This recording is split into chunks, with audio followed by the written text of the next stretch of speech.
ఇక ఏదో పల్నాడుని ముఖ్యమంత్రిగా 7.5 ఏళ్ళు చేసిన ఆయన ఏదో ఉద్ధరించి ఒక మున్సిపాలిటీ చేశాము, ఒక కుగ్రామం పెద్ద గ్రామం అవటం అది సహజం, పెరుగుతూనే ఉంటాయి గ్రామాలు, ఎన్నో గ్రామాలు పెరిగినాయి.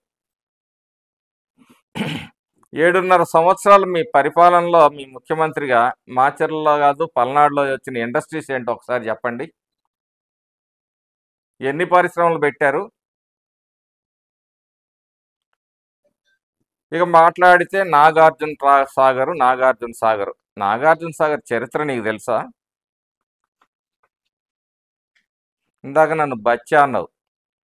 బచ్చా నీకు చెప్తున్నా విను, నాగార్జున సాగర్ చరిత్ర ఏంటో.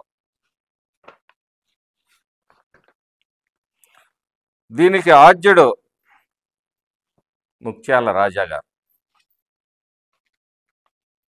ఆయన మొట్టమొదట ఈరోజు ఏదైతే